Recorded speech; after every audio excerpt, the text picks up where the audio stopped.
Welcome to this year's World Voice Day celebration, brought to you by Duke Voice Care Center. Our theme is Free Your Voice, Understanding Performance Anxiety and Vocal Health.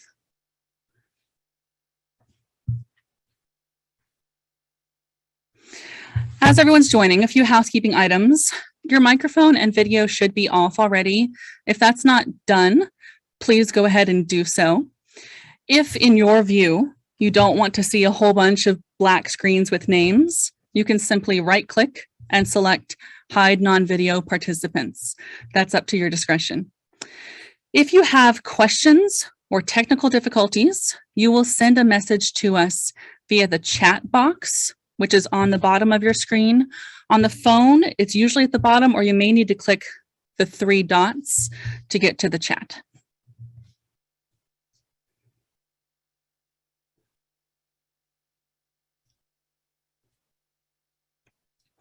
So my name is Lauren Fay, and I am one of the speech pathologists at the Duke Voice Care Center. We have a large team full of doctors and speech pathologists who specialize in the care of the voice and upper airway.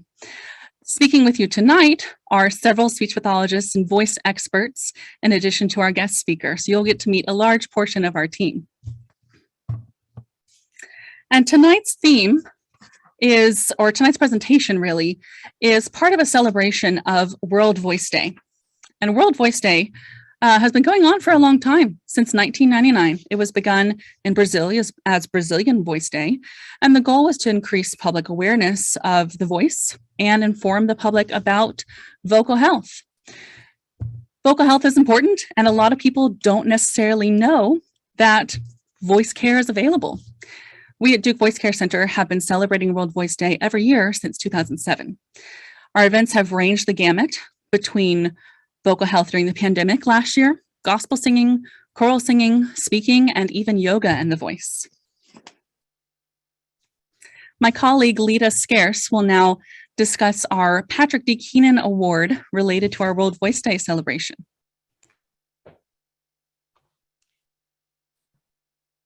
Thank you so much, Lauren. And my name is Lita Scarce. I am Director of Performing Voice here at Duke Voice Care Center and Director of Community Engagement for the Department of Head and Neck Surgery and Communication Sciences. I just want to give a huge shout out to Lauren, whom you've already met, and her co-director Tara Nixon, whom you'll meet soon, and all of the World Voice Day planning team, Megan Esper, Audrey Wallstrom, Annika Wilson, and Caroline Banka for envisioning, planning, and executing this fantastic event. Patrick D. Keenan was really a remarkable person. He was a physician, an otolaryngologist who worked here at Duke for many years. He was also a passionate amateur performer. He was actually one of the seminal members of the Durham Savoyards. He was mentor to one of Duke Voice Care Center's founders, Dr. David Witzel, and as such, his legacy kind of lives on through the work that we continue to do at Duke Voice Care Center. In 2010, we established the Patrick D. Keenan Award for Vocal Health and Wellness with the intention of recognizing people and groups whose lives and work underscore the importance of the voice. And we've had an illustrious list of recipients over the years. We had to, unfortunately, suspend the award for the first 2 years of the pandemic, and we're really delighted to be resuming the award this year to recognize a very special guest. Really excited tonight to welcome Ingela Onstad. She is a high performance coach for performing artists, as well as a professional soprano, psychotherapist, and board certified coach. Her coaching business, Courageous Artistry, supports performing artists in their quest to perform at the top of their abilities. She helps performers address emotional well-being and mindset in order to help them take massive action toward creating or maintaining their dream careers. She has an impressive record as a professional classical soprano herself, and her therapy practice spans the gamut. Her passion is really working with performers. And you'll have a chance to meet Ingela very shortly. But in the meantime, I'm going to turn things back over to Lauren to talk about how the voice works. Thank you, Lita. So hopefully y'all had a chance to see some of the videos that were sent out for Free Your Voice Friday. Those had some links to videos from previous presentations where we went into more detail on how the voice works, or gender affirming voice care, or voice care for older adults. As a brief review, we will talk a little bit about how the voice works. So your vocal cords are the doors to your airway. They are supposed to open when you breathe and close when you speak. When you speak, air comes up below the vocal cords and blows them apart and then sucks them back together. That creates vibration with your vocal cords, which creates sound, as you can see here. Sound then comes from your vocal cords and moves into the space in your head, your nose, your mouth, the bones of your face, sinus cavities, everywhere up here to resonate, get louder and richer, and turn into human voice. We then shape that space with our articulators. The way we move our jaw and our teeth and our tongue and our lips makes you sound like you and me sound like me. And that's what takes the sound of vibration of the vocal cords and turns it into meaningful speech. The vocal cords really have one main job, though. Talking is actually a bonus. Singing is a double bonus. So the vocal folds are actually doors to your airway. They're supposed to open to let you breathe and to close to keep any foreign objects or intruders out. And they generally do this quite well. Most of the time, if food or liquid goes down the wrong way, you inhale dust or something, your vocal cords are going to close down and clear it out. Most of the time, they act like a really good guard dog. But sometimes they get a little overprotective and start to perceive lots of things as danger.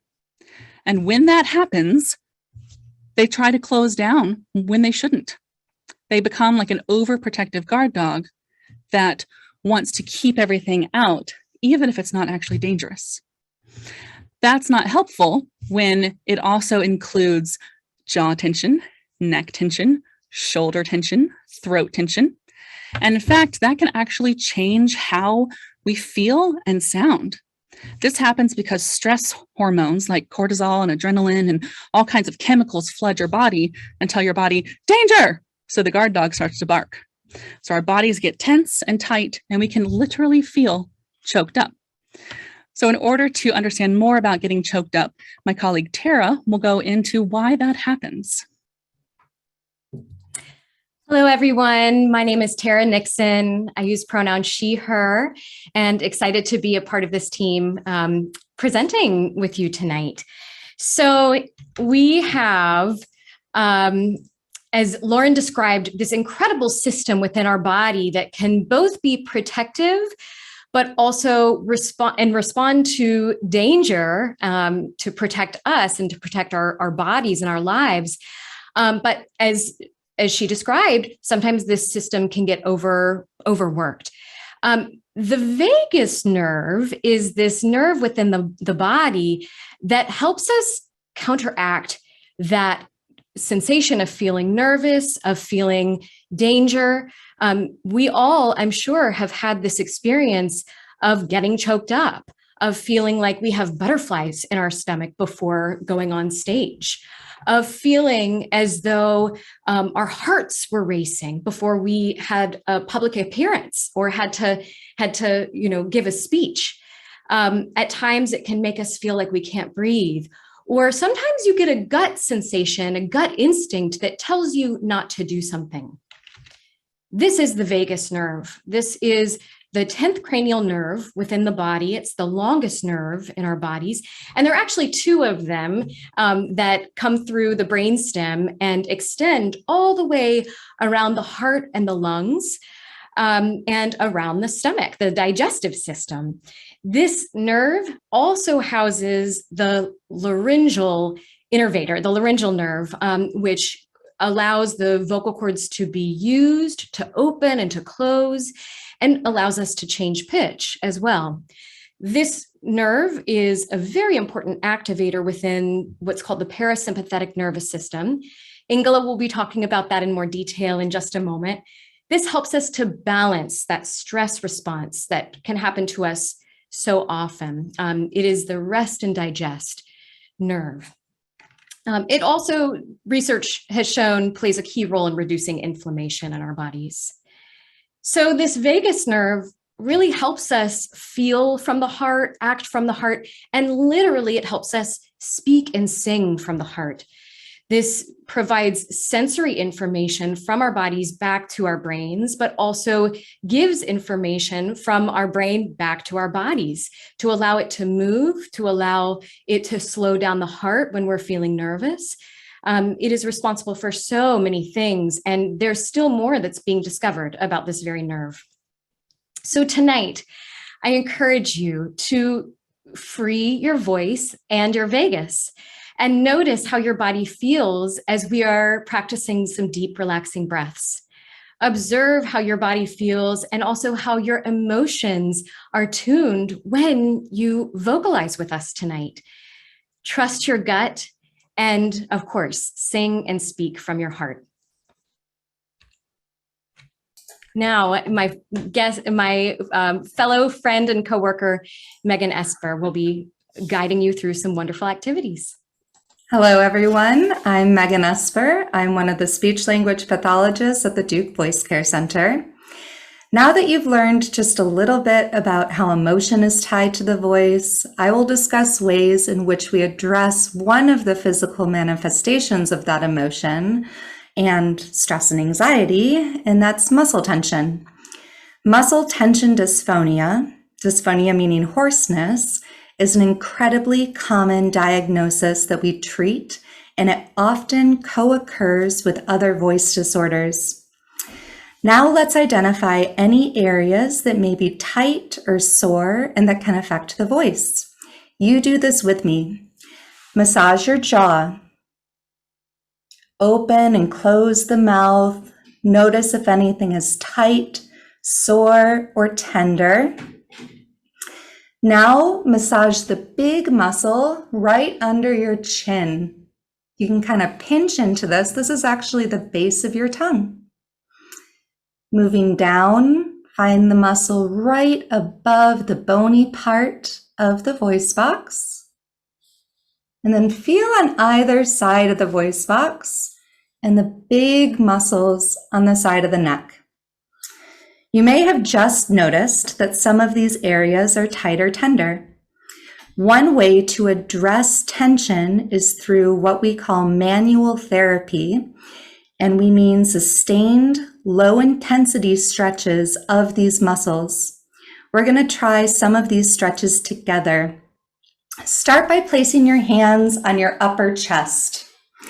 With your hands on your upper chest, direct the pressure down toward your feet as you look up toward the ceiling. You can adjust your chin position to deepen the stretch. Ideally, we would hold this for at least a minute, but for the sake of time, we're going to move on. I'd like you to now place your fingers on your Adam's apple or the bony part of the voice box, and then walk your fingers up midline until you get to a muscle. It might feel tight or sore, that's okay. I want you to pinch into that space and then stretch the entire voice box down. As I'm talking, I'd like you to hold this stretch. As I mentioned just a moment ago, ideally these are low intensity but sustained stretches. We would hold them each for at least a minute up to 2 minutes. Another way to do this stretch is using the crook of your hand. You can place the crook of your hand above the voice box and stretch all the skin and muscle down, and the voice box will go along with it. Wonderful. And now a tongue stretch. I'm going to demonstrate this stretch without any gauze or props, but if you do happen to have gauze or a washcloth or a paper towel, you can actually hold onto your tongue. But what I'd like you to do is stick your tongue straight out and down. And again, I'm going to ask that you hold the stretch while I give you some cues. First off, make sure you're breathing. Relax the face and shoulders. Now bring the back of the head slightly back to lengthen the back of the neck. Make sure your chin is neutral. Something I see all the time in teletherapy is what I call computer neck. And that's when people reach their chin forward. So again, a nice neutral chin. And notice that if your tongue is wanting to pull back into the mouth, and try to resist that and keep it out and down. Just another second here. Okay, you can release that stretch. Now test out your voice. Say, hi, how are you? How does it sound? How does it feel to speak after doing just a few of these stretches? Hopefully you can now appreciate how tension can affect the voice. Our esteemed guest, Ingela Onstad, will now continue the discussion of managing performance anxiety and its effects on the voice itself.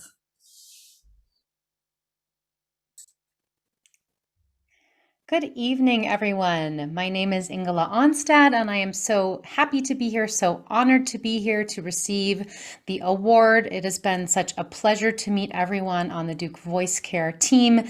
They are a very professional, thorough, kind bunch, so if you have not yet accessed their services, I highly suggest you look into them because there is a lot we can all learn here. Even for myself, being a singer, I just did some of the tongue exercises along with all of you, and that was really fun thing to do before I got started speaking.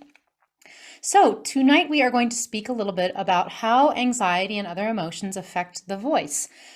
Tara gave you a slide about how the nervous system works, a little bit about that. We're going to go into a little bit more depth with that. But she mentioned a couple really important things, that obviously our system is completely interconnected, and what is happening with us emotionally will also affect us physically, and what's happening with us mentally will affect us emotionally and physically, etc. So as they introduced me before, I'll give you a little bit more background. I am a licensed psychotherapist in the state of New Mexico, which is where I live. I also, prior to my career as a therapist, had a career as a professional opera singer. I lived in Germany for about a decade. I still sing professionally. In fact, earlier this morning, I was practicing the soprano solo for Beethoven's Ninth Symphony, which I'll be performing this weekend. So I am right there with you as a professional voice user, working on how I can free my voice, how I can manage the anxieties I have around my voice. And I find it all very fun and exciting work. So I hope you will enjoy what I have to present this evening.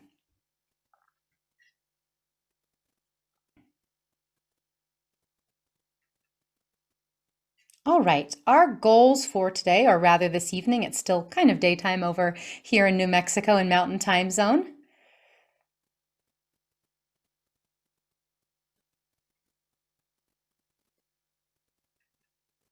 We are going to understand the root causes of anxiety from a biological perspective. I'm going to talk a little bit more about how anxiety affects the voice, and I want you to keep in mind that if I use the word singer, we can also interchange the word speaker, and most of us are speakers and have some type of speaking to do in our lives, especially in our professional lives oftentimes. We're going to talk about coping with anxiety and how that can affect the body, the mind, and the emotions. We're going to discuss some specific tools for panic. Some of you may, unfortunately, be familiar with symptoms of panic or panic attacks, and I'm going to walk you through a few brief strategies that may be helpful. I want to encourage you to commit to building a daily routine that is going to help you manage your emotions surrounding your voice. For example, let's say you have to do a lot of public speaking in your work, whether that is in person or on screen like we are doing this evening. Oftentimes this will bring up feelings of nervousness and anxiety in us. If you are a singer or have any type of performing to do where you are using your voice, I would really encourage you to build a routine and then to augment that routine when we are getting closer to times of performance or situations that provoke more anxiety in our bodies and also anxiety about our voices. I'm going to share a couple slides on how to access professional help. I do tend to get a lot of questions about how do I find a therapist? How do I manage this anxiety? What are the resources in my community? So I will be sharing some of that with you as well. And then I'm going to leave some time for questions and comments. Hopefully, I'm usually pretty good at timing my presentations. I do have a lot of information to share with you this evening. But if for some reason we run out of time and I'm not here to answer your questions, I will be sharing my contact information with you, and you are always free to reach out via my website or my social media. All right, before we get started, I would like for you to notice how you are feeling this evening. And I would love it if you could let us know in the chat box in Zoom, if you would just notice what is one predominant state or emotion that you are feeling at this moment.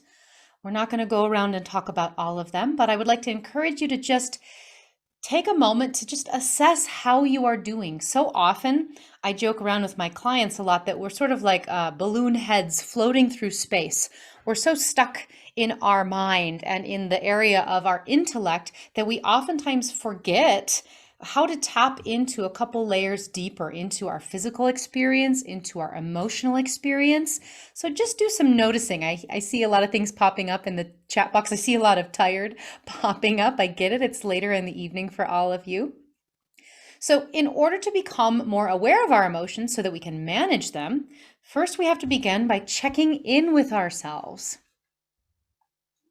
Let's speak a little bit about understanding the biology of anxiety. I find that this is a very, very important aspect of helping my clients understand and cope with what they are experiencing in their performing lives, in their professional lives, etc.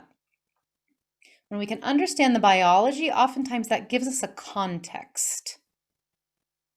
So we spoke a little bit earlier about the nervous system. And this is the autonomic nervous system we're talking about, as its sort of official medical name. And in our nervous system, we have two different responses. We have the gas pedal and the brakes.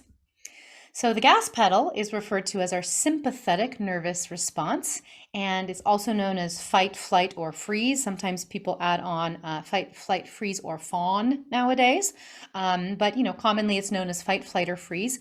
We all know what it feels like to be in fight, flight, or freeze. I like to give the example, I'm standing right in front of a window at my home right now. If somebody popped into view in my window, my sympathetic nervous system would fire up. I would be flooded with adrenaline and cortisol. I would have a whole host of physical symptoms that would go off. And that would be readying me to get my body into safety, either by running or fighting or freezing, playing dead. And then if I noticed right away that it wasn't actually a scary person, that it was my neighbor just waving hello, likely eventually my system would calm back down again. I would put on the brakes without even really noticing it. And I would go into what's called parasympathetic nervous response, also known as rest and digest, or rest or digest. So it's important to note that we have these two different systems, the sympathetic and the parasympathetic, or the gas pedal and the brakes. And we do indeed need both. Most definitely. Our gas pedal helps keep us safe from all of the dangers out there in the world, and the brakes help us come to rest and relaxation. So often in today's modern and busy world, I would say that a lot of us, especially maybe those of you who are typing in the chat box that you feel anxious or exhausted or jittery or fatigued, perhaps you've been too much on your gas pedal today or this week or this month or throughout the pandemic. I would say most of us could probably do a little bit more work to learn how to find and access the brakes in our system. So we're really going to go into more detail on that this evening. So once again, anxiety is really just fear, or the fight, flight, or freeze response. And as I mentioned before, our brains are constantly scanning our environments for threats. This is happening on such a deep, unconscious level of the brain called the limbic system or the amygdala, or sometimes referred to affectionately as the lizard brain. The lizard brain is constantly scanning our environment for threats that could appear, and it's even doing this as we sleep, right? It's the reason we wake up if there's a bump in the night. And the reason our brain is constantly scanning for threats is in order to just keep us alive. One of our brain's main jobs is to just keep us safe and alive. Now, what's very interesting to note, and what I find that a lot of people don't understand, is that social interactions are another type of threat. It is very important to our health and well-being and safety to be liked by others, which I find very interesting, but let me put it in this different context for you. I think a lot of us act as if, or we would like to believe, that we don't care what others think, or we want to try to not care what other people think, but we are social creatures. And actually, if we are raised in isolation without any type of social interaction, we will be very unhealthy, and it will actually lead to our death. In fact, I recently read a study in which they stated that loneliness, extreme loneliness, has the negative health effects as many negative health effects as smoking 2 packs of cigarettes per day. So I find that to be a really interesting statistic and very staggering. But we are meant to live in community with others and to be liked by others. In fact, and let me just add this little fact, if we think back to Paleolithic times where we were, living in different types of societies, likely running in small groups or tribes or families, had we been rejected by the group that we were with or our tribe, that could have meant death for us. And had we been more well-liked within our group or tribe or family, we would have had more access to mates, more access to resources, safety, etc. So this is truly about our survival. Now, I know we have all felt the symptoms of fight, flight, or freeze. We don't necessarily feel the cortisol and adrenaline and other hormone states that are happening, but they get released by the brain and body, and they result in a lot of blood being shuttled to our main muscle groups to get us ready to run or to fight. Fight, flight, or freeze actually turns off our digestion somewhat. So this is why a lot of people report tummy troubles when they are very anxious or nervous. One really, really fascinating aspect that I think will help us understand the phenomenon of anxiety more deeply is when we are very anxious, we lose blood flow to our prefrontal cortex, which is right up here in our forebrain or sort of behind our forehead. This is the most human, evolved part of our human brain. And it is responsible for rationale and logic and memory and all of these different things. So it's our most human, highest part of our brain. Well, when we are in fight, flight, or freeze, we lose blood flow to the prefrontal cortex, and we gain blood flow to the limbic system, or the brain stem, the root of the brain, the amygdala, the lizard brain, however we want to call it. And this is in order to, once again, just help get us to safety. This is one of the reasons, however, that many people report feeling quite foggy or forgetful or kind of dazed when they're very anxious. This is probably also another one of the reasons why when we get up and we're giving a speech or we have something to remember and present, that we might have those moments of going blank and totally forgetting something, even if it is something that we have rehearsed and practiced over and over again. So this is all due to really sort of the brain's prioritization of safety over performance, let's say. We feel kind of sweaty, we might feel shaky, we notice our heart races, many other symptoms, but I think those are sort of the most common ones that we tend to notice. I would love to hear from all of you in the chat box, what is the thing that you notice most in your body when you are anxious? I know for me, probably the most apparent things are I will start to notice my heart racing, and then I will start to notice feeling a little bit sweaty. And I will fully self-disclose right now that, when I am about to give an online presentation to a room full of strangers, even if I can't see your faces, I can see the number of participants. And I am probably in a little bit of fight, flight, or freeze response right now myself. I see jittery and fast breathing, tightness, hands feel numb, yes, shallow breath, digestion, lots of tightness in our chests. Great. Now, what's important to also note about this that I didn't put in this slide is that when it comes to the singing or speaking voice, That is, yes, controlled by some of our large muscle groups, of course, with our respiration. And we're going to get a little bit more into how the voice works a little bit later on. But these muscles here that are contained in the larynx and the voice box, these are very small and fine coordination. These are small muscle groups. So they are actually not getting the most blood flow during fight, flight, or freeze, because most of our blood flow, our heart is pumping quickly in order to bring more blood flow to our large muscle groups, our limbs, to get us ready to run. So this is why for myself as a singer as well, it's very imperative that I learn how to feel a little bit calmer before I'm about to sing something so that I can manage these small muscle groups. I also like to say that singers or speakers are actually small muscle athletes.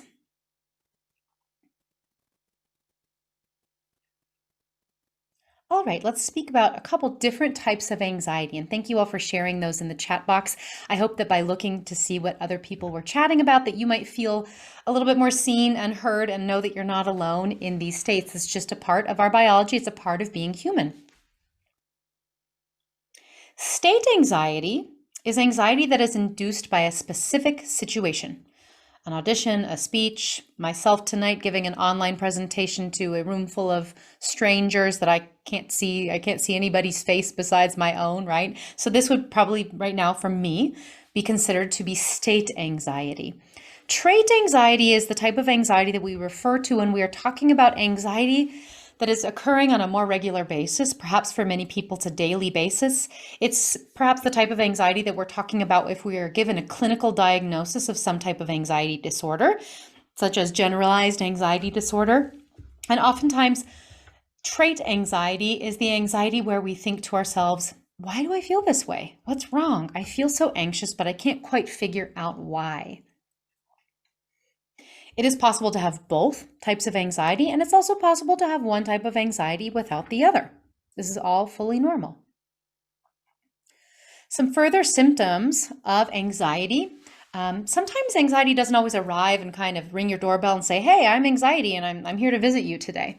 Sometimes anxiety, I like to say, sort of slips in through the back door, slips in through a back window and kind of creeps up on you slowly. And you might not always recognize that you are feeling anxious, or you might not be able to label it, which is one of the reasons why I asked you earlier in this presentation to be aware of how you're feeling right now, to develop our ability to recognize and become more aware of our emotional states.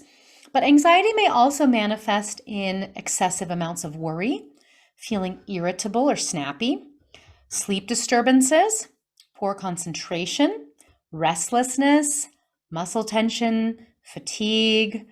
We could probably add digestive issues, headaches to this list. So if you don't consider yourself to be an anxious person, but you are finding yourself a little bit that I'm identifying, you are identifying some things that you experience regularly in this little list, that might be something for you to think about. How does anxiety affect us vocally? I just want you to think about that for a moment. I know you typed it in the chat box earlier in the presentation. And as you think, I'm just going to take a little sip of my water. All right, well, this could probably be different in different people's experiences, but some of the common things that we spoke about earlier. Due to our sympathetic nervous system response, this results in things such as increased respiration rate, right? So when our heart is beating more quickly, our respiration also speeds up. Increased blood flow to large muscle groups, as I mentioned earlier. That's why we're oftentimes feeling very jittery, very energized. We pace around, we feel fidgety. Increased heart rate, lack of ability to focus. For some individuals, this is a little bit less common, but it still is very much within the normal response to stress or anxiety. We go into freeze response. It's not fight or flight, but it is freeze. These are individuals who report that when they start feeling really nervous, they just start feeling like they're having an out-of-body experience almost. They feel very frozen. They feel very blank. They feel, just like they are not present at all. So this is when we have gone through the levels of nervousness and we're sort of at the top. Oftentimes we may go into freeze response, and it's very uncomfortable. It might sound in some ways preferable to feeling so nervous and anxious, but for people who do experience freeze response when they get very anxious, it's very uncomfortable and can feel very out of control. So how might this affect us vocally? We spoke about it a little bit before in some of the earlier slides that the SLP team shared with us. All right, we might start speaking very quietly because we're feeling very anxious and scared, and then we make ourselves smaller. We might speak too quickly because we're feeling very nervous, and then we just start rattling on, right? Our speech rate increases. We might stumble over our words. Some of the physical symptoms that we mentioned earlier, we might feel literally choked up. We might feel the need to clear our throats over and over again. We might have other nervous tics that sort of appear vocally. It's just good to become aware of these things. Once again, all of this is fully within the range of normal reactions to stress and anxiety. And I find that once we can become more aware of what our biology is doing, it can empower us to take steps to just feel better and be able to manage this more. Someone just mentioned her face gets very flushed. Yeah, that's the increase in heart rate, respiration rate, blood flow. So our face starts feeling very hot. I know sometimes if I feel very nervous, I feel like heat waves are emerging from my blouse up to my face. And we are also, like I mentioned before, going to have trouble coordinating our small muscle groups. This is why sometimes our voice feels a little bit out of control. I know when I step on stage for a performance and I'm feeling very especially anxious that day or that evening, the first few notes I sing oftentimes will feel very shaky and out of control. In what types of situations might we or could we have anxiety about our voices? Well, for many of us, singing for others, presenting in a meeting, whether that's online or in person. Presenting online, got ahead of myself there. Any type of formal public speaking, maybe we're getting up at a party or there's a big speech we have to give in a conference or some type of presentation like that. If we are recovering from vocal injury, or if we have had a vocal injury or difficulties in our past, oftentimes that can increase our anxiety about how our voice will respond to stress. Job interviews might be one. If we are recording ourselves, many of us in our professions had to record ourselves during the pandemic. Maybe we are recording ourselves to put something on social media. I know that I record a lot of things for social media, also webinars. Sometimes I'm making little video clips that are tips to help people. And it's just very typical that the minute I press that record button, my anxiety levels shoot up. Or I know an example that a lot of people give me when we have to record our speaking voice for our voicemail. And you listen back to decide whether you like it or not. How many of us go, ooh, I don't like that. And then we start feeling a little bit anxious. And then we record it over and over and over again to try to get the best take possible. Maybe perhaps meeting new people in social situations. If we are more shy or less extroverted, or we're feeling off that day and we're meeting new people, we might feel anxious about how we sound vocally. For some of us, it's not even going to be necessarily how does my voice react to stress and anxiety, but it might also be that we generally feel self-conscious about my voice, our voices. How does my voice sound to others? The voice is very personal and a very intimate part of ourselves that's very unique. Maybe giving a speech at a wedding or any other type of personal social function. And maybe you can type in the chat box if there's anything else that I missed that you have anxiety about your voice in.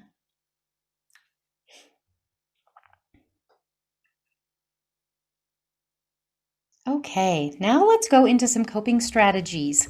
I want to be able to give you all some takeaways for today. What are things that we can do to help mitigate our anxiety? Okay, yeah, some of us might have speech or voice disorders. Someone's mentioning they have a lisp. Yep, spasmodic dysphonia. Of course, if we have any type of fluency or vocal trouble, that is going to be something that might cause us anxiety. Yeah, the aging voice can also cause us anxiety. Thank you all for being so honest and open and willing to share with the rest of the group. Let's talk about some basic self-care right now. Now, I think the phrase self-care is bandied about in society a lot nowadays. And I find for most people, if I ask them how they would define self-care, where most people's minds go and the answers they give me are usually something along the lines of a bubble bath, a face mask, getting my nails done, eating a piece of cake. Great. These are all wonderful things that can definitely be part of our self-care, but I like to bring it back down to basics. You may not have been thinking about your self-care in these terms, but if you have not been, I would say this is maybe the most important slide that I have to share with you tonight. There are going to be no tips and tricks that I can give you that are going to be able to overcome or counterbalance, I don't know if that would be the right phrase for it, but something along those lines, the negative effects of a lack of sleep, a lack of good nutrition, a lack of movement, too much device usage, and a lack of social connection. So really, these things that I've listed on this slide, sleep, nutrition, and undernutrition, I will also say, of course, hydration, which reminds me, maybe I'll take a little sip of water right now. In New Mexico, I'm at a very high altitude in Albuquerque. We're very dry here, and we've also had terrible winds and forest fires. So I find myself being more vocally fatigued recently because of all the smoke in the air and the dryness and the pollen floating around. Exercise. We don't have to be Olympic athletes in order to understand that moving our bodies on a daily basis is a very important part of our self-care. Device usage or media diet. We are all guilty of this, I find. I see it across age groups, so I don't mean to call out the younger generations here, although they have lived for a much longer time with devices, and so their habits have been formed with having these devices in their lives. But when we are spending a lot of time on our devices, oftentimes we are neglecting the other areas on this list. Social connection, like I mentioned before, feeling connected, not feeling isolated, feeling lonely, has very, very big impacts on our health. So although I don't have all the answers for you here, and I can't tell you where to begin, if you know that there's an area on this list where you are lacking, I would suggest that you just start with that one thing. Oftentimes when I'm working with clients, I like to have a long talk about sleep as we're getting started and talk about different sleep habits. In the scientific field of sleep, it's referred to as sleep hygiene. So if you are a person who is having some troubles with sleep, Google the term sleep hygiene and do some reading up on it. There's great information out there. But we really want to start with the basics, really strengthening our foundation before we add on some of the other fancier quick tips. So let's talk about how to use our body and strategies, physical strategies, to get out of fight or flight and more into rest or digest. And of course, as Tara shared earlier, this has to do with our vagus nerve. So this breath work that we're going to do in just a moment, the hissing breath and the sobbing breath, I'm going to practice those both with you in just a moment. So hang tight on those. Using meditation, mindfulness, or prayer, which I think really could also be considered to be a mental strategy and also an emotional strategy. But the physical act of taking an app or something on YouTube, or if you are a more experienced meditator, just sitting in silence, practicing mindfulness. There's lots of good free online information on how to practice more mindfulness in our daily lives. Or if you are a person who considers yourself to be more religious or spiritual in nature, taking time out of your day, or perhaps many times a day, to pray or engage in some other type of spiritual practice is the literal act of putting our bodies in another space and asking our body to slow down and quiet down and to tap into a different layer of our experience. For meditation or mindfulness, there are so many great apps out there on the market nowadays that you can load up on your smartphone, or you can also just go to YouTube and you can put in the search bar meditation, mindfulness, etc. but some of the apps I like and that clients of mine like are listed there. The last two, breath work, and that is spelled correctly, just so you know, without an O. Breathwork is, I believe, only for Apple phones, and iBreathe is for Android, but those apps will walk you through different breathing activities. You can Google Power Poses by Amy Cuddy. I didn't want to take too much time to get into that tonight, but power poses are a pose that we can put our bodies in that signifies to our system that we are feeling strong, powerful, calm, in control, etc. What's really fascinating about that research is even if I am feeling anxious, when we feel anxious, let me back up and say our body wants to contract and make itself very small. We literally want to fold in on ourselves and collapse so that we are protecting our internal organs from harm. It's a very, very instinctual and it's just a reaction from our body to protect. So this researcher, Amy Cuddy, has shown through her research that even if we are feeling anxious, yet we put our bodies in powerful, large, strong, open positions, and we hold them long enough, we signify to our physiology and our emotions that we're feeling better. So it's kind of a cool little hack into the system, sort of in a backwards way. The 5 senses meditation, and I will go through that a little bit later. Okay, let's practice some breathing exercises. Now, as we have spoken about already many times, accessing or using the breath to calm the body is a way of speaking directly to the vagus nerve and getting our bodies to come to more rest in the nervous system. This hissing breath, which is my personal favorite one and always the first one I work on with clients, is a breath that specifically stimulates the vagus nerve. So if you remember nothing else from this evening, remember this hissing breath because it's a great one. What we want to do here, it's very easy, but there's just a couple basic principles to remember. I find it's best if we can take the inhale in through our nose, and we're just going to make the inhale so simple and easy. Oftentimes when we say the words deep breathing or breathing exercises to people, I get this response. If I say, hey, take a deep breath for me, people tend to go like this.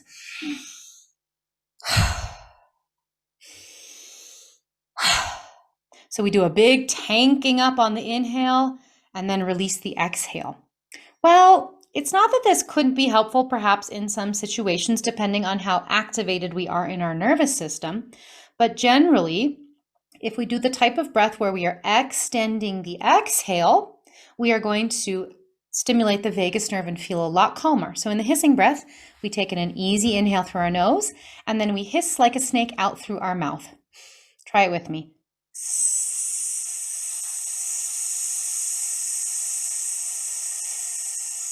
When you very naturally get to the end of your exhale, inhale again very easily.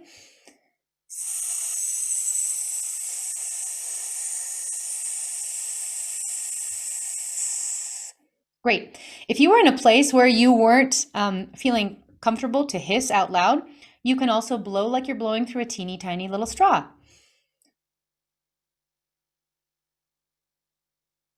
All we are trying to do here is make the exhale gesture at least twice as long as the inhale gesture. And for whatever magical reason, this is just how our bodies are built.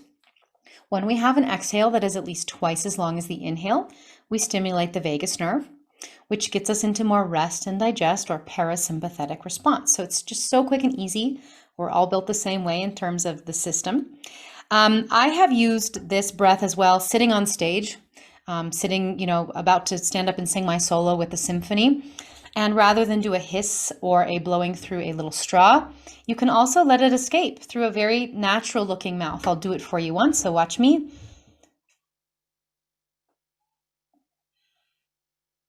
All we're doing here is we are just closing down the aperture of our mouth enough to let a very small and slow stream of breath escape. And once we do that, we have dammed back the exhale enough to slow it down.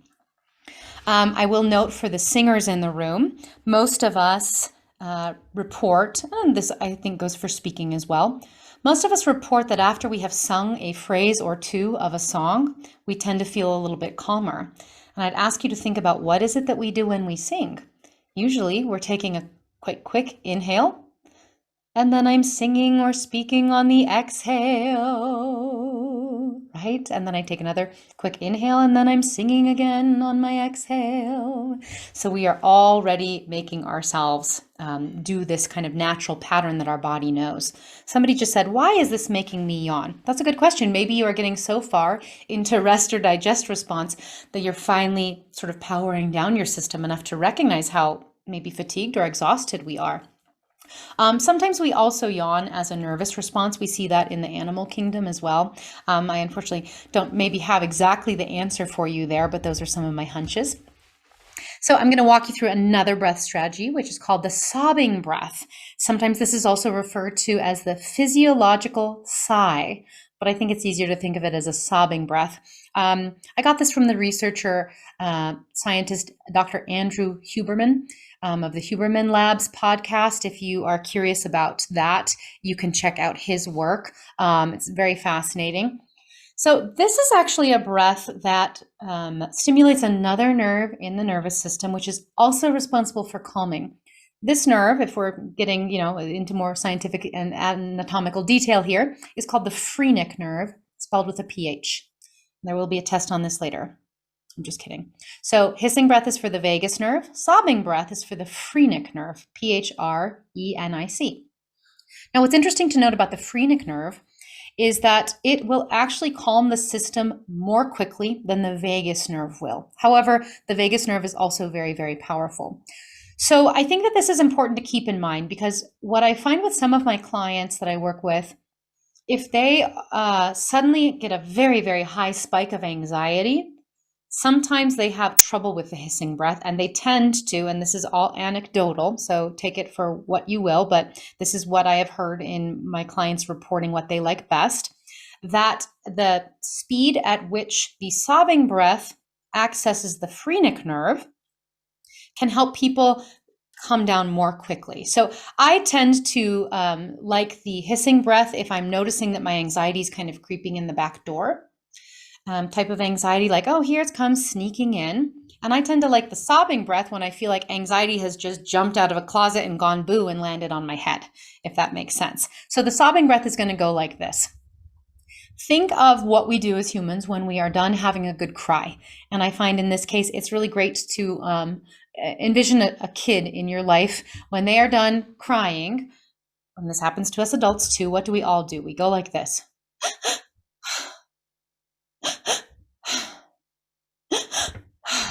So you have that in mind. It's happened to you before. You've seen it hundreds of times. We're going to adjust this a little bit for our purposes, okay? So don't take that as what we're going to do. We are going to, similar to the hissing breath, do that sort of, it's almost like a double pulse inhale. It's sort of like a boom, boom, boom, boom. I kind of think of it as like a small balloon, a larger balloon. It almost has a more buoyant feel on the second half. And we're going to do that same inhale through our noses. And then once again, we're either going to blow like through a kissy mouth or hiss, or let the breath escape in a small stream, just like we did in the hissing breath. So we're not going to do it like kids do. We're going to adjust it slightly. Inhale in that sort of double pulse through the nose.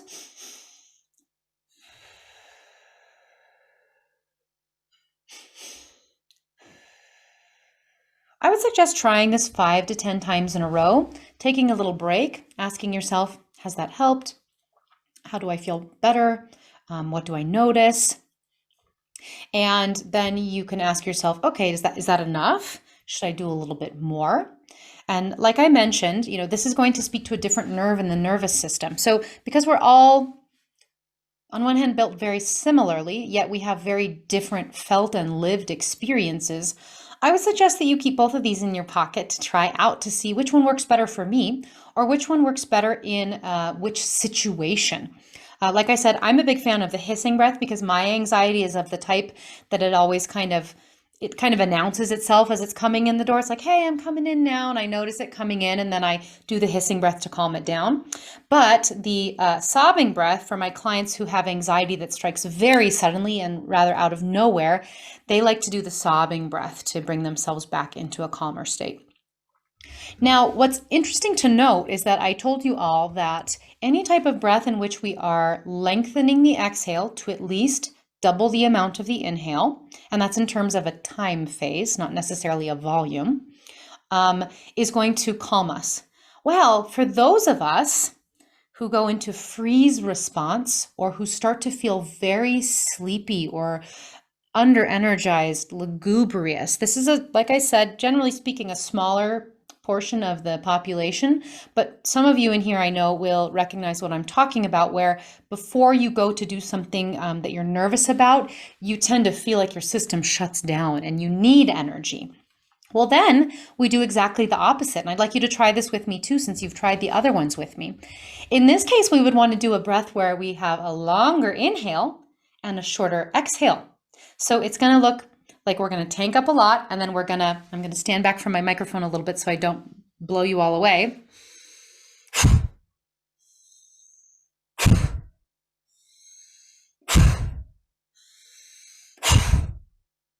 Now for me, because I'm already slightly elevated because I'm presenting with all of you today, right now, that feels really gross to me right now. Because what I would need in my system is a little bit more calming. But for those of you sitting at home who maybe reported that you're feeling quite exhausted and fatigued, maybe that one helps you feel a little bit more energized. So try them both out, but recognize 1 part inhale to 2 part exhale equals calming, or let's say at least 2 parts exhale, and at least 2 parts inhale to 1 part exhale equals energizing. Incidentally, the breath work app that I mentioned earlier, spelled breath, WRK, has some of these ratios within their little breathing exercises that they do. And now, just to note, I do see that people are typing things into the chat box, and I am happy to answer questions later. So don't feel like I'm ignoring you. We will hopefully have time to get to you. Let's go through some strategies for moments of panic. And I know I have a few more slides to get through, and I want to leave time for questions as well. So I'm going to walk through some of these. I suggest for you, if this is something you struggle with and you feel like you want this information, maybe take out your smartphone and take a picture of this slide, or you could always do a little screenshot. And of course, this recording will be shared with you later. Now, we don't have time or the ability right now to really fully go into panic attacks or panic disorders. But for those of you who just need some quick help, there are some small things that we can do for our bodies that are going to help us get out of panic. We can do a legs up the wall yoga pose, which is the picture that is shown to you right here now, where you would lay on the floor, or if your bed was next to a wall, you could do it on a bed or couch as well. And you just try to have your legs at a bit of a 90-degree or greater angle against the wall. By doing this, we of course allow the blood flow that has been coursing to our limbs, that happens in fight or flight, to come back into our torso and towards our heart. And I find additionally, the feeling of support when we are laying down on the floor, generally speaking, when we put our bodies in positions of laying down, we are at rest and at ease. We're not ready to fight or flight or fight or flee or freeze in those positions. We're resting. So it's like putting our body in that resting pose allows our system to feel more rested. Also, sometimes when people have panic attacks, they feel faint and they feel very afraid that they might faint, they might fall down. So if we can get our body into a supine position, we're going to prevent that fear from growing larger. A 5 senses meditation can be a great little distraction from our anxiety or our panic. And there's different ways to do this, but this is just one way. So you would internally, so either mentally, or you could do this externally if you were somewhere where you felt comfortable doing so, you would name 5 things you see. Okay, if I look out my window, I see, my car and my neighbor's car, and I see a tree in bloom, and I see my street lamp, and I see this, I see the teal curtains that I have in my office. Name 4 things you hear. You would just internally, mentally walk through that. 3 things you feel. And this doesn't necessarily have to just be emotionally, but also, what can I feel with my fingertips? Can I feel my feet on the floor? Can I feel the texture of my pants? Challenge yourself. This is a little harder. to see if you can name a couple things that you smell. Can I smell anything right now? I can probably, if I'm trying really hard, smell some of my hair product. And maybe name one thing that you taste if you can. So by doing this, we are getting ourselves out of the sort of anxious swirl, and we're bringing our body back into the physical space. We can work with affirmations. We can remind ourselves that this will pass, or I can get through this, or I'm doing the best I can right now. We can also try the sobbing or hissing breath, of course. What's important to note about panic attacks is that when you are experiencing one, it can feel like it will last forever, but generally speaking, they don't last very long. So reminding ourselves and having a few affirmations or mantras to repeat to ourselves that this will pass, this won't last forever, I can get through this, can be helpful. We can also run our hands or even our face under cold or warm water. I find cold is really great because when we are panicky, oftentimes we feel very hot and flushed because of the extra blood flow or the increase in the rate of the blood flow. So putting our hands in cold water or grabbing an ice pack or maybe even holding an ice cube, once again has that effect of bringing our body back into the physical space and really reminding us of our senses. Okay, strategies for taking care of the mind. This is really just the question of self-talk. How do I speak to myself about myself? In case you didn't know, and there's a little slide for this in a moment, our brain is constantly coming up with thoughts all day long. Experts think that we think something like 20 to 40,000 thoughts per day. And a lot of this are just opinions that our brains are coming up with. So we want to learn to become more aware of our thoughts so that we can build greater self-esteem, self-compassion, greater coping skills. But first, let's go through some brain and thought basics. Thoughts are not always facts. I can't tell you how often I say this to my clients. Just because we think a thing to be true about ourselves does not mean that we have any way of proving it to be true. So if I have a negative thought about my voice, that's actually just my brain's opinion. It can't be something, if I asked 100 people if they agreed with me, I would probably get 100 different answers. There'd be no way to find a consensus on that. Obviously, there are some things in the world that are facts, but a lot of what our brain comes up with, I'm convinced, is just a bunch of opinions that we're accepting as facts. And when we do that, we can do ourselves a lot of harm. Our brains are hardwired for negativity because negativity equals surviving. If we are constantly, and this once again happens without us even recognizing it or having a conscious decision to do so, as our brains are constantly scanning the environment for threats and we're guessing what could be a threat, it will help us actually survive longer because we will be ready and prepared for the things that come our way. But if we get too stuck in that mode, we're not really going to be thriving. The brain loves to try to predict future outcomes that are often negative in order to keep us safe and also to conserve energy. Our brain is like a giant supercomputer that loves to power down and go into screensaver.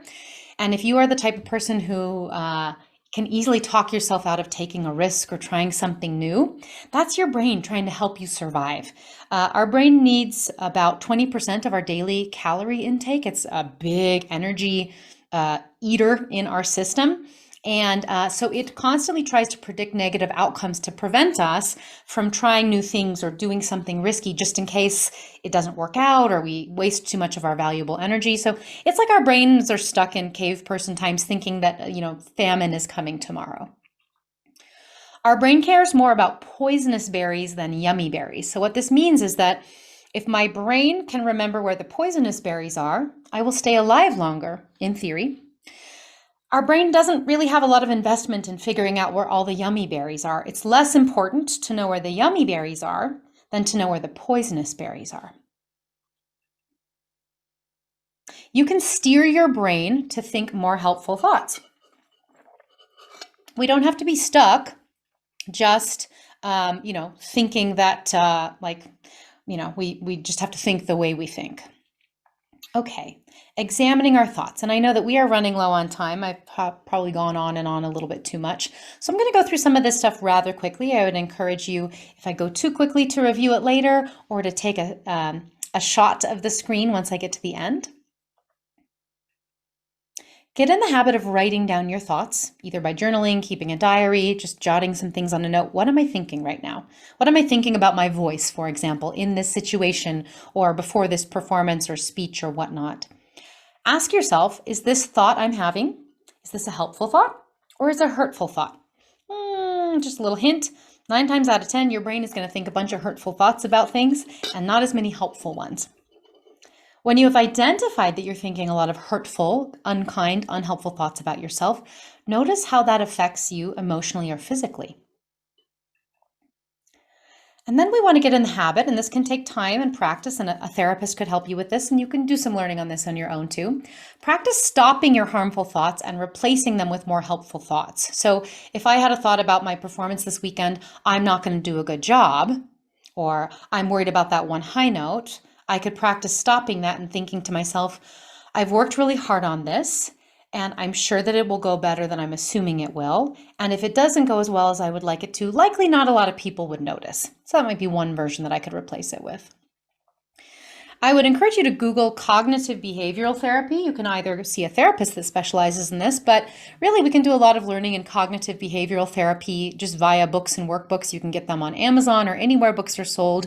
It's very systematic and just a tool and technique that you can use to help you learn how to think higher quality, more helpful thoughts. Taking care of our emotions. So dealing with our emotions is a little bit tricky because our thoughts and our behaviors affect our emotions, and then that also goes around and affects our thoughts and behaviors. And what a lot of us want to do is we want to tell ourselves or others not to feel a certain way, and that is rarely successful. So this is the RAIN strategy from a well-known Buddhist teacher and also psychologist named Tara Brach. And I love this little method for helping us deal with our emotions. Look it up if you want to. She has a lot of information on it on her website. So the R is standing for recognize what is happening. I'm feeling anxious. I'm feeling tension. I'm worried about my voice. A, allow the experience to be there just as it is. And that's okay. Or yes, or I consent, or I accept that, which sounds oftentimes very revolutionary to us because the first thing we want to do is actually get it to go away. But if we can allow it to just be, we can find a little measure of peace there. Investigate with kindness. What else is happening here? What am I believing right now? Or how does this feel in my body? And then we can practice non-identification. We can distance ourselves from this thing that we're feeling and recognize that I am not anxiety. I am Ingela, experiencing a moment or a time of anxiety. Or this, she also amended this later on and said the N can also stand for nurture. What could I need right now to help me deal with these difficult emotions? So I'd suggest if I went through that too quickly to go ahead and take a picture of this slide. So here's when to know how to seek professional help. And I'm going to just go through all of the things here so that if you want to take a picture, you can do that. Well, if these feelings are really overwhelming or causing significant in your distress in your life, that might be a sign.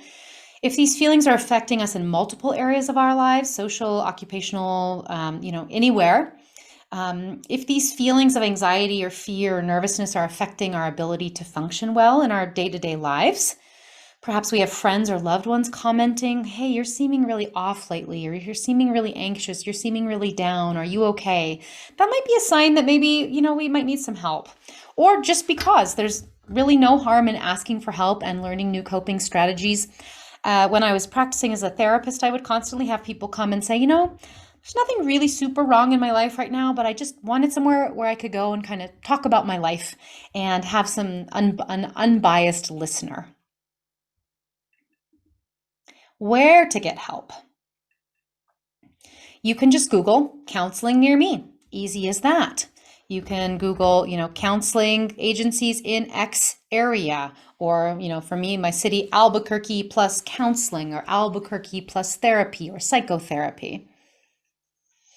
You can visit psychologytoday.com or goodtherapy.org, and you can search for services in your state. There's lots of different search criteria where you can narrow it down to an issue and an area and the insurance and all of these different things. So these are kind of like search engines for therapists near you. You can contact your insurance agency if you have one for referrals and preferred providers by just calling the number on the back of your insurance card. You can access online therapy services like BetterHelp or TalkSpace.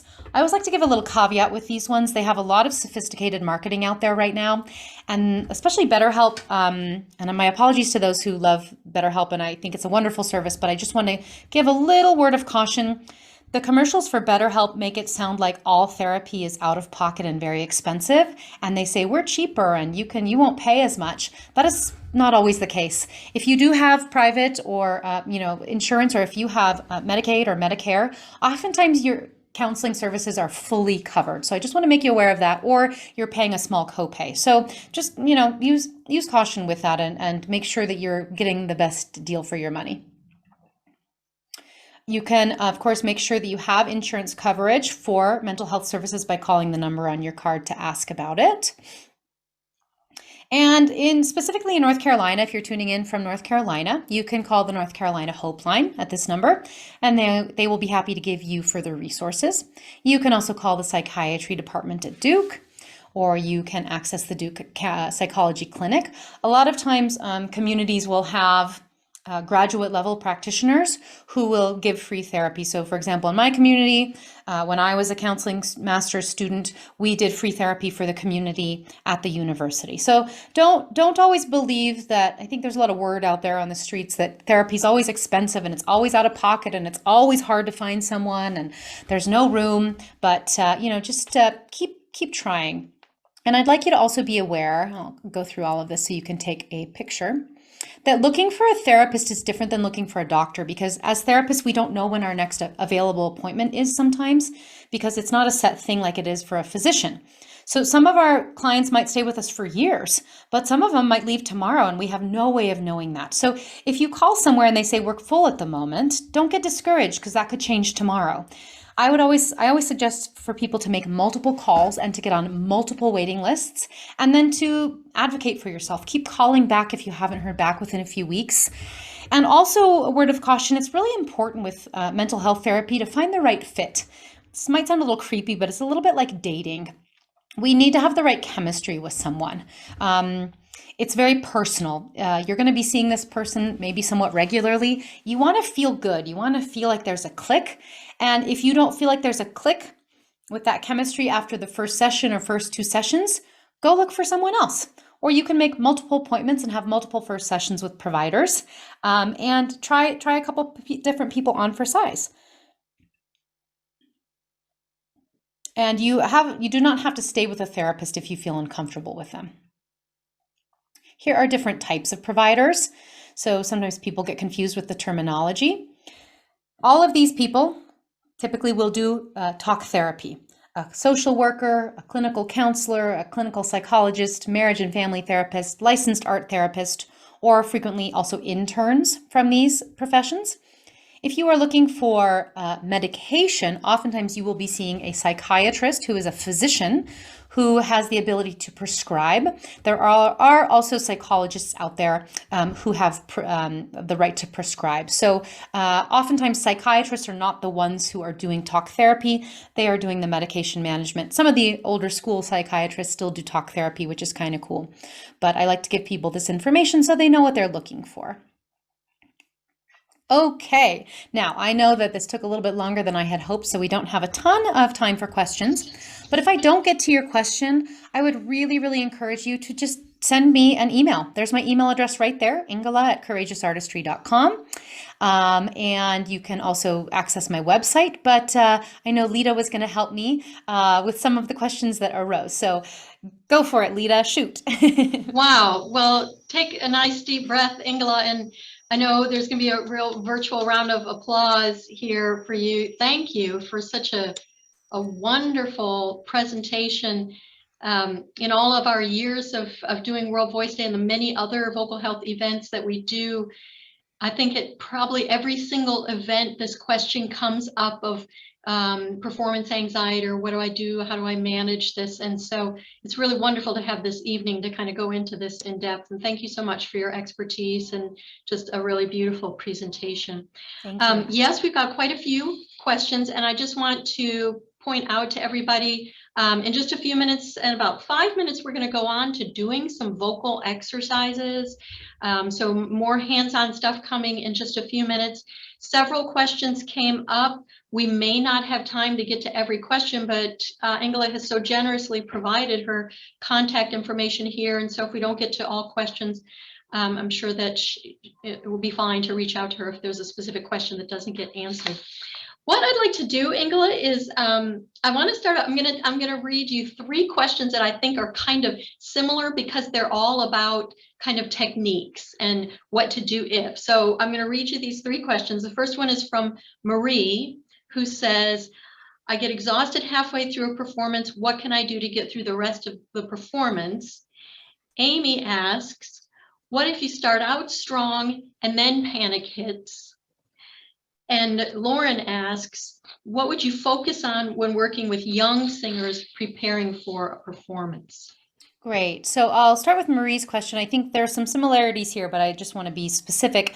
With Marie, assuming that we're talking about physical, mental, emotional exhaustion and not vocal exhaustion, right? Which would be, could be caused by some of the tension that we're experiencing because of anxiety, right? It could be sort of a dual problem that we're having here. But if we're just speaking about the sort of mental and emotional exhaustion that can happen, which can really result in a lot of physical exhaustion too, I would say that if it's happening sort of halfway through something, likely, this is kind of a boring answer, but it's sort of like me saying, well, you just need to eat your vegetables and get more sleep, right? I'm going to give the very sort of typical answer of we need to assess what's going on with us 24 hours prior to our performance and 1 week before our performance. If we are living in highly anxious states or highly exhausted states, if we are not sleeping well, if we're not well hydrated, if we're not able to move our bodies and get some stress relief, we are going to just wear ourselves out from a nervous system perspective. And those days and especially hours leading up to any performance scenario can be so imperative. With my clients, I love to have them build a pre-performance routine, which, by the way, I didn't state this here, but if you all go to my website, you can join my mailing list and you get a free download, which is an anxiety busting routines guide. It's a PDF. And then you're also on my mailing list and you get to stay abreast of any types of free webinars and workshops I do, etc. So if you haven't done so already, please visit my website and get that for yourselves. You'll get some good ideas. If I have a performance day, if I can, it's not always possible, I like to clear that whole day and really treat myself with utmost care and slowness and plan my day backwards so that I'm making sure that I'm leaving plenty of time for all of my pre-performance tasks, for my warming up, for my getting ready, for my eating a meal, maybe moving my body a little bit. You know, I know that's not always possible, but let's say you had a busy workday and then you had to go do something. If I had that, well, I would likely be more mindful during my busy workday to do a 5 senses meditation, to do some hissing or, breathing as I'm sitting working with a client without them knowing, becoming more aware of where am I at physically today. It's sort of like a constant temperature taking that we're doing with our emotions.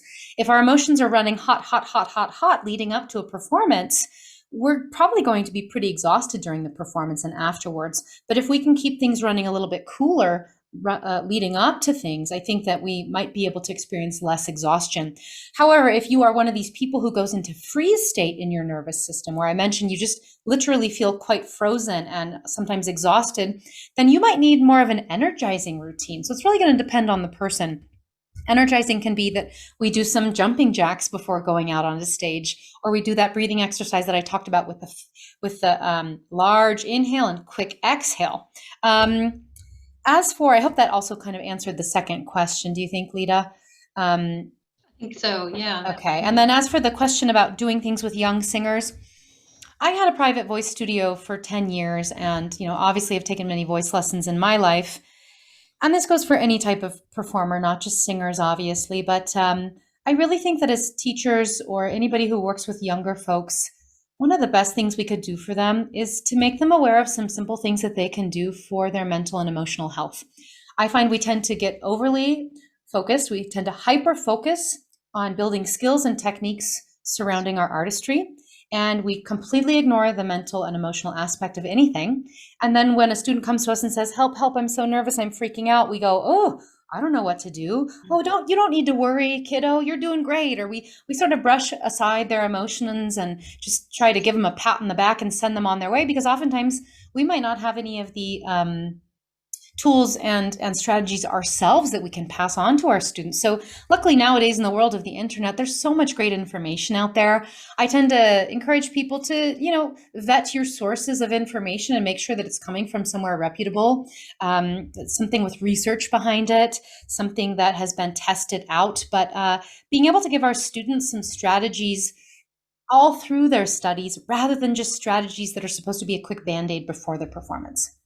Yeah, I love that response so much. I mean, I think there are several things that you included in your presentation here that, most teachers have like a performance class on a weekly basis or monthly basis, and just maybe going through some of these breathing exercises or just talking about some of the stuff that you've shared tonight, or even sharing the video of this presentation would be a great thing to do for your students to kind of get them on that track. Or encourage your students to join my mailing list, and then they get to see free webinars I'm doing, and they get to learn about these things. Beautiful. So we're going to move into some exercises now. We will have another few minutes at the end of the session to come back to some questions, so feel free to put those in. Also, our team, we're all kind of monitoring the chat, so some of these questions we'll be able to answer directly as we go into this next session. So please join me in just giving Ingela a huge virtual round of applause. Thank you so much, Ingela. This has been really wonderful. My pleasure. Thank you so much.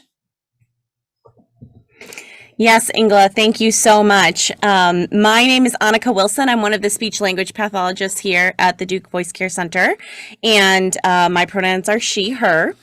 And I have to say, having this be my first time speaking for World Voice Day, I was definitely doing those power poses, Ingela, so thank you so much for that. If we want to move ahead on the slide. So there's 3 parts to the breathing mechanism. Lauren covered this just a little bit, and I wanted to go into the breathing section of the mechanism for a moment here. I always like to encourage my patients to be curious about their voices and play around with balancing and manipulating some of the different parts to healthfully achieve the vocal sound that they're wishing to do. So let's start with the breathing for now. So let's start by placing our hands, one on the chest and one around the area of the belly button, perhaps a little bit above. We want to monitor how our body is moving while we're breathing. I'm sure as singers, those of you who are singers, you've probably heard of diaphragmatic breathing. Of course, the diaphragm is certainly involved in all of our breathing activities, but it's challenging to isolate the diaphragm and work specifically on the diaphragm and getting it to move the way we want. So a lot of times we focus instead on lower abdominal breathing. So let's go ahead and take a couple of breaths. In fact, we'll take it along with the model on the next slide.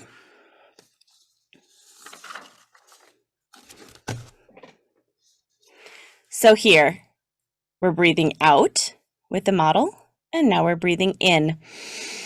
Breathing out, breathing in. So you can see here, as we breathe out, the diaphragm comes up to rest and comes down as we breathe in.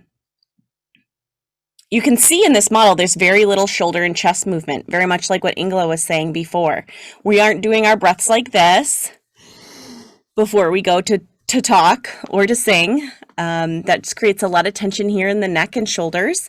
So when we take these breaths, we should be feeling that hand down by the belly, moving in and out.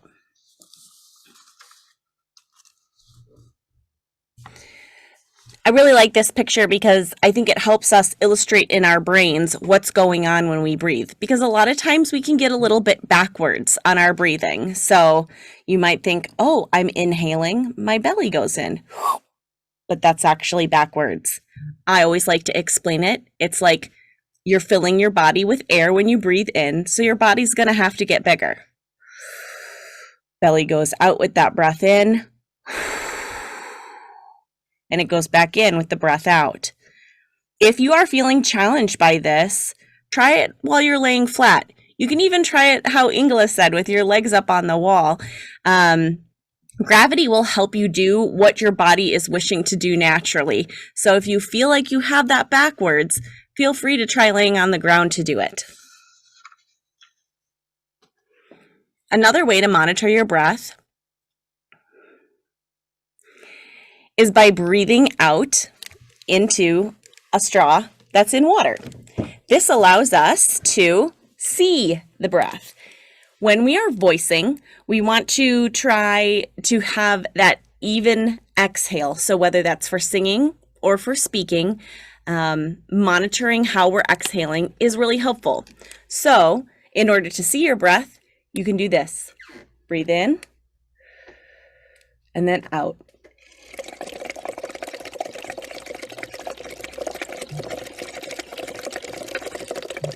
I am not voicing while I do this. That's another part of the exercise that we'll cover later, but I'm just taking that nice inhale and then allowing it to be even.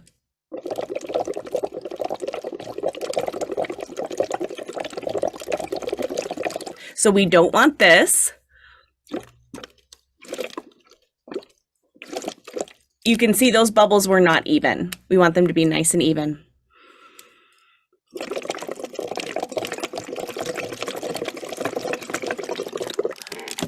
All right, thanks for doing that with me. If you have your straw and cup, make sure you keep it close by because we'll use it again in a few minutes. I am going to turn the next part of our presentation over to my colleague, Caroline. Hello, everyone. I'm Caroline Banka. I'm one of the voice therapists here at the Duke Voice Care Center. I'm going to be leading you through a few resonant voice exercises over the next few minutes.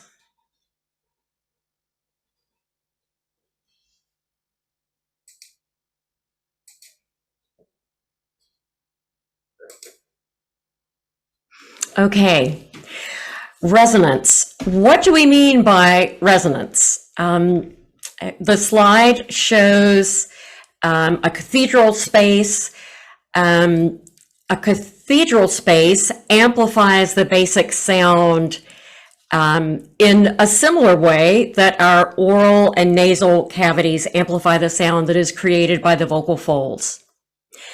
And resonance is a sound that has clarity, energy, vibrancy.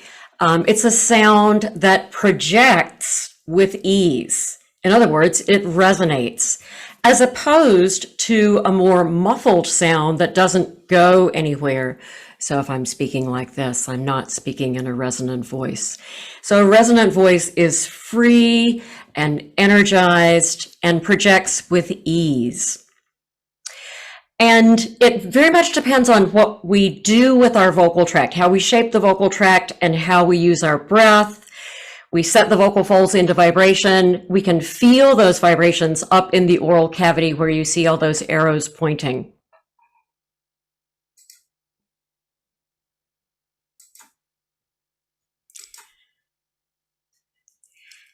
So one of the easiest ways to understand resonance is to start with a really simple exercise of humming.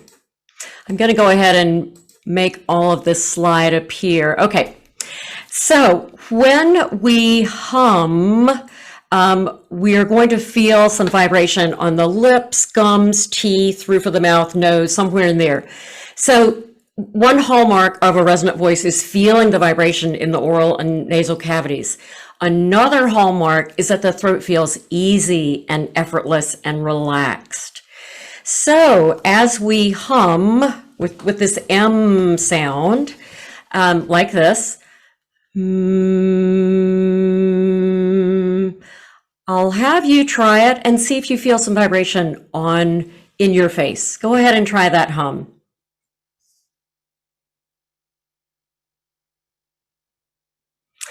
Okay. Let me just give you, now that you've tried that once, just a couple of helpful hints.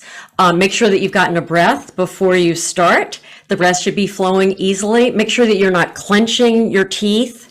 Everything should be very relaxed, lips lightly touching. Now, let's hum as if we just ate something delicious. Mmm. Try that. Great. And if you're not feeling vibrations, maybe gently place a finger and see if you feel it. And now, pretend that you're agreeing with someone. Mm-hmm. Mm-hmm. Can you feel the vibration?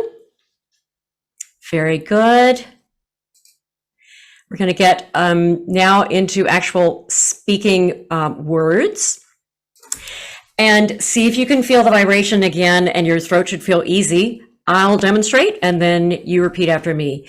Moon. Your turn. Mine. Your turn. Medium. Your turn. Great.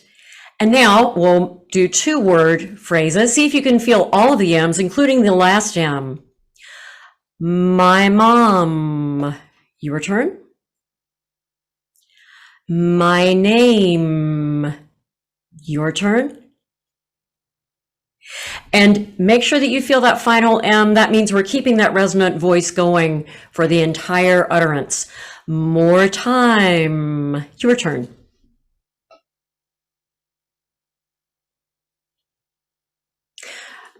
Okay, and then we'll do some phrases that are loaded with M's. And I'll demonstrate, and then I'll have you repeat after me. May I have more cream? Your turn. Again, see if you can feel all of the M's.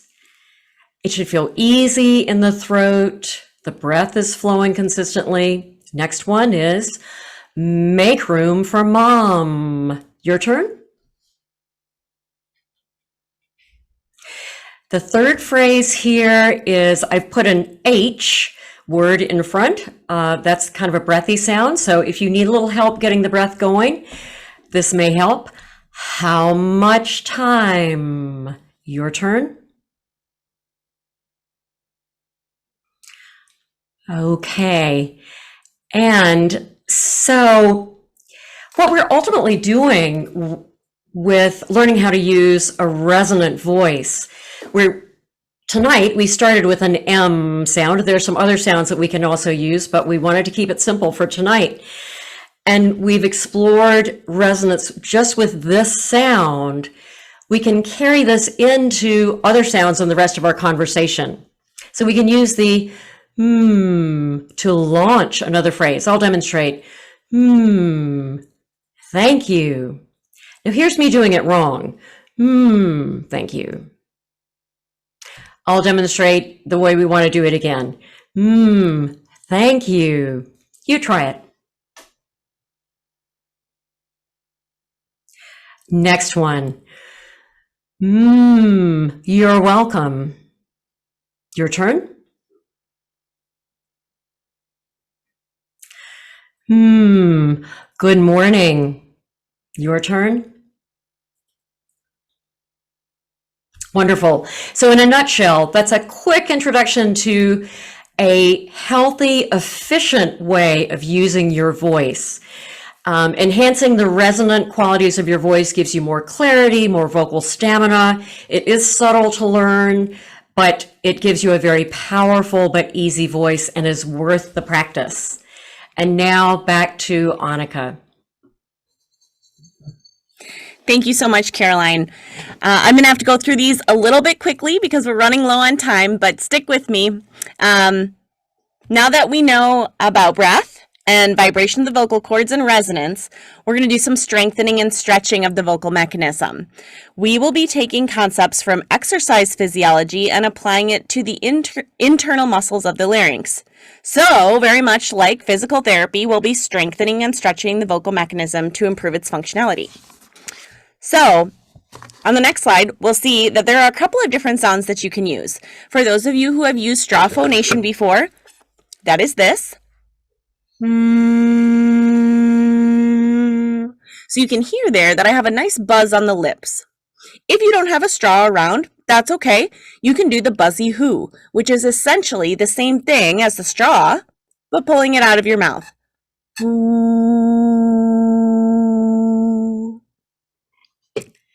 You can do a lip buzz, which is like this. A tongue trill. Or a hum. All of these sounds are buzzing right here in the front of the mouth. So while you go through some of those sounds, I'm going to tell you really quickly why that works. When we have a partial closure at the lips, it helps create back pressure on the top side of the vocal cords, which helps the vocal cords close with less muscular effort and to touch to make vibration with less force. So this is called a semi-occluded vocal tract, or SOVT sound. You might read about that. So I always like to give you the shortened phrases as well that you might read in literature. All right, so hopefully by now you've chosen your sound. We're going to go through a couple of these exercises. So the first is called auditory power, and we are going to sustain pitches that are comfortable for you on one breath. So it would be like this. Now remember, we're going to take our nice full breath that's relaxed and deep without all of this, okay?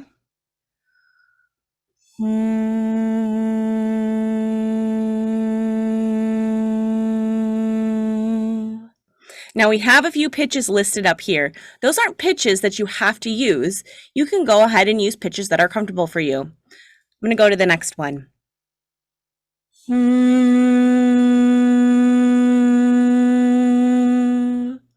So you would keep on doing this. You can do it twice on each pitch and go on up the scale just in the middle portion of your range. Next, we're going to do a stretch. As you can see on the slide, as you go up in pitch, you are stretching the vocal cords out, very much like a rubber band. If you take a rubber band like this, it goes bink, bink. If you stretch it, bink, bink. So it's higher when you stretch. So we're going to go ahead and do that stretch as well for the vocal cords. It goes like this.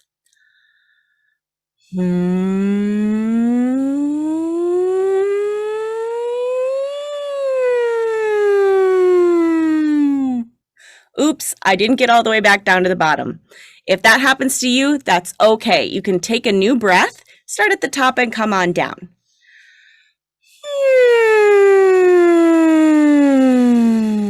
In fact, that's a really easy way for some folks who are having trouble getting the hang of this, because as you sigh down, you naturally let that air out at kind of a consistent pace.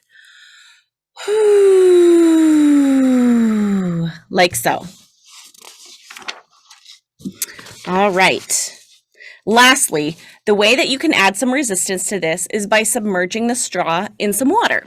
So this is where I said our cup would come back in handy. If I put this into the water, we recommend about 1.5 inches below, 1.5 inches of water, and then put the straw just below the water line, as you can see here. Okay, and then we would do our buzzy sound. I'm only going to do one for time's sake today.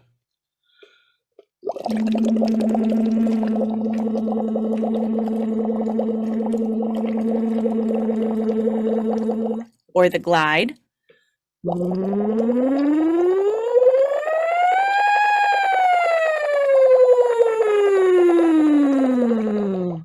You can see in this slide, the more shallow the water, the straw is in the water, the less resistance.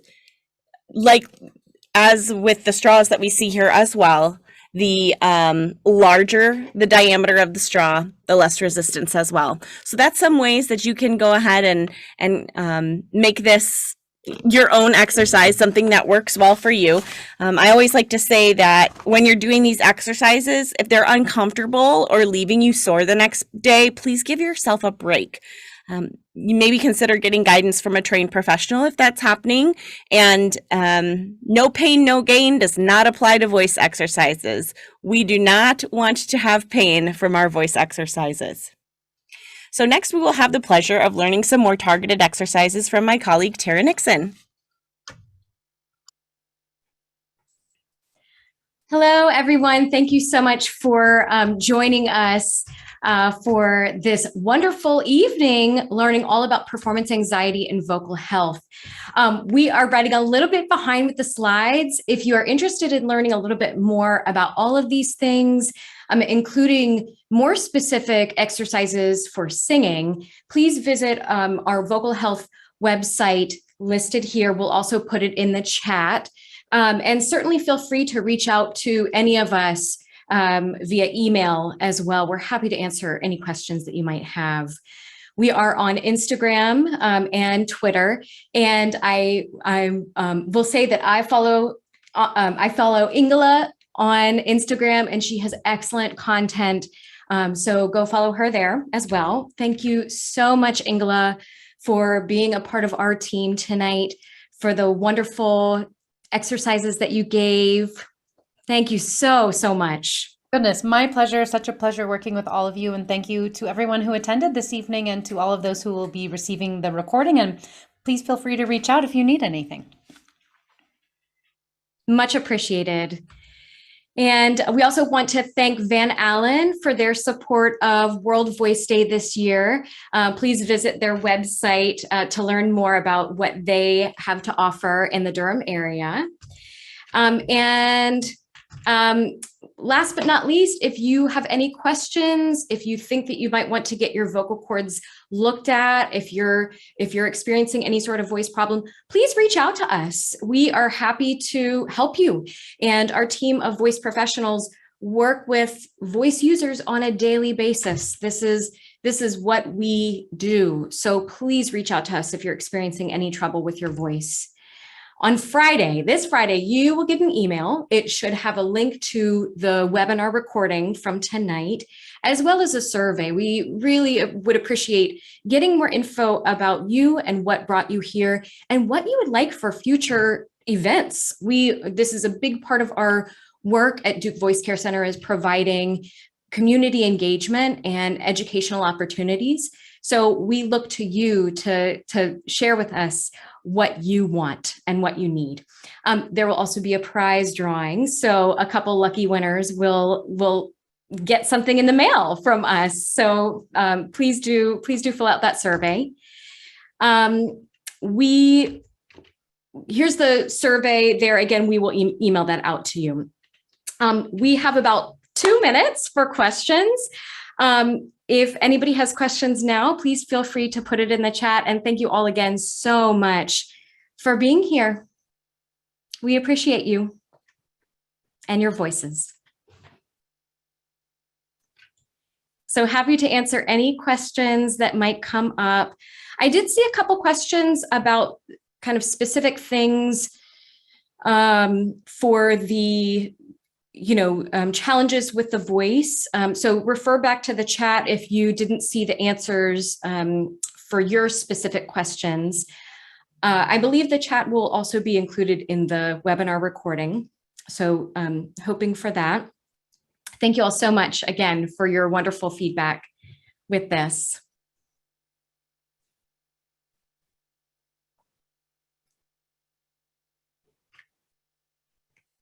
And we'll be here probably for a couple minutes after 8:45 if people have questions and want to stick around. Tara and Ingela, there was an interesting question that came up. There a number of questions that unfortunately we didn't have a chance to get to, but I'm kind of interested in the whole team's response to this question from Larissa. Does vocal fry reflect a form of anxiety? I'm not aware of any research on it, but something, my gut impression frequently, and please correct me, SLP team, if I am speaking out of turn, because I have some training here, but not as much as you all have. But frequently vocal fry is happening when we are pitching our speaking voices too low, more often seen in a female population. And it tends to sort of be something that has happened within the last couple, maybe last decade or so, as sort of almost a change in the way we are speaking. And I do find when people are feeling anxious or unsure, they do tend to let the voice drop off, right? So we call it downspeak. So let's say I'm about to make a statement. If I'm making a really strong statement, I'm going to keep my pitch somewhat even, and I'm not going to let it drop off at the end. But you hear a lot of people kind of doing this, and then they go into a little bit of fry, right? So I do think that sometimes fry is happening for people when they are under energizing their speaking voice, but I would be happy to hear other impressions here. I agree, Ingela. I think, we know that the power source for the voice is the breath. And when the breath disengages, whether that's due to anxiety or due to fatigue or due to lack of focus or just not paying attention to what the voice is doing, the vocal fry can come in. And I think sometimes it can become kind of a habitual thing for people, something that maybe we're not even aware of in those moments. I think we could probably do an entire World Voice Day on the topic of vocal fry. In and of itself, it's such an interesting topic. But I do wonder sometimes if people, if it's almost a way of, if they're not confident, if they feel like they're not heard or that what they have to say isn't important or won't be regarded as important, that they might kind of hold that back a little bit. So yeah, I agree with you there. There can be, an aspect of it that kind of gets into this emotional piece that you discussed so beautifully. That was kind of a mean question to have for the last question. No, it's good. I think that was a great question. I had seen it in the chat box and I was kind of contemplating it myself, but we just tend to, even from a gut impression with people that we're interacting with, we tend to perceive a confident person as being, having a more present speaking voice. And a person who tends to drop off and pitch and kind of speak down here. I think generally speaking, it's pretty safe to say we perceive that as being less confident. So I would say that oftentimes, like you said, Lita, it might be folks who aren't confident in what they have to say or confident in that they will be heard or understood or be seen as, valid or an expert. And so we tend to just do this drop off thing. And certainly that's not, not true of every case, but I think there are many roads that lead to that topic of vocal fry. And I know our colleague Caroline Banka has done quite a bit of work in this area. Well, thank you all again. I can't believe we still have 90 people here past our end time. Thank you, Ingela. We really look forward to collaborating with you again at any point, and hopefully some North Carolina people will be contacting you soon. That would be lovely. I also, and I don't know if we mentioned this before, but I also have a branch of my business in which I help people who have any type of public speaking aspect of their job. So I don't only work with performers, I have attorneys and corporate type of people who have to do a lot of presenting, and actually a lot of online presenting. I get a lot of work with people who feel very scared about online presentations. Wonderful resource. Well, thank you again, and good night, everyone.